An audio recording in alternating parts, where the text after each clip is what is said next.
You're listening to the I Like That Story podcast. This is a special Christmas edition called Empty Gas Tanks and Ping Pong Tables. This Christmas edition is brought to you by Selby Studios, graphic imaging for family, home, business, and of course, for the holidays. Hi, I'm Jeff Gould, and A Prairie Christmas is one of the things I do at ILikeThatStory.net. I thought, since it's December, since we're in the holiday season, I'd play some of my stories that I use from my radio programming, and I thought I'd show those if you're watching this on YouTube in front of a fireplace, and if you're not, well, you can just listen along and pretend.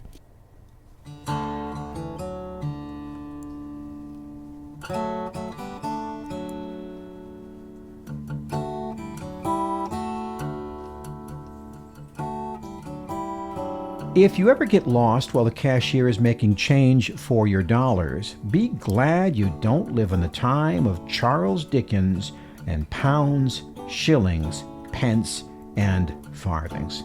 Let's get started with pounds. A pound was worth a lot. They were gold coins, and a common laborer might earn only 20 pounds in an entire year. These coins were also called sovereigns or guineas. It would be like having a $1,000 coin. So most people would talk about shillings.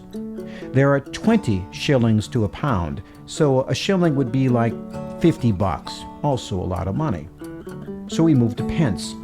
There are 12 pence to a shilling, 240 pence to a pound, so a pence is worth about $4 or $5. That's more like walking around money, so there are 6 pence, a 3 pence or threepence, a 2 pence or tuppence, coins worth, say, $10 to $30. So if you went shopping with Dickens, most things would be priced in shillings and pence, and they would write it as a fraction.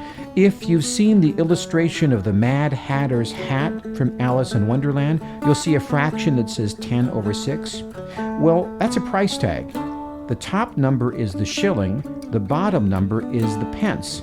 And so you'd say the price of this hat is 10 and 6, which means 10 shillings and 6 pence, which means 120 pence or half a pound. And yes, a hat back then would cost about $500.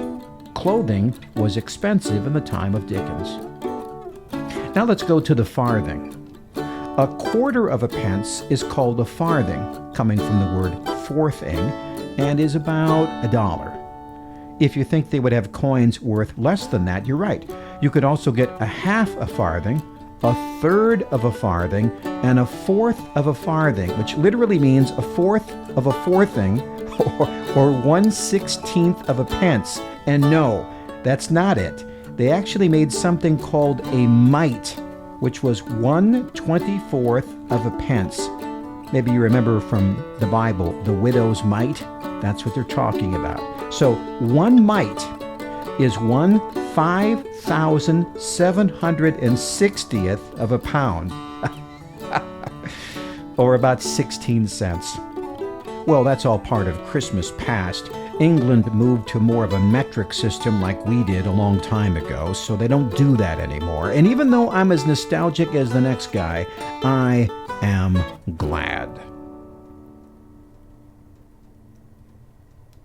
Well, that's our story for today. Thank you for listening. If you would care to comment, share, or pass this on in any way, I would appreciate it. If you're interested in buying some of the stories, I do have them available on CD or download through my website, which is ILikeThatStory.net, or a sub-site within that, aprairiechristmas.com. Books for sale, CDs, music, you name it, and of course, your comments and questions. Thanks for reaching out to me, and until next time, God bless.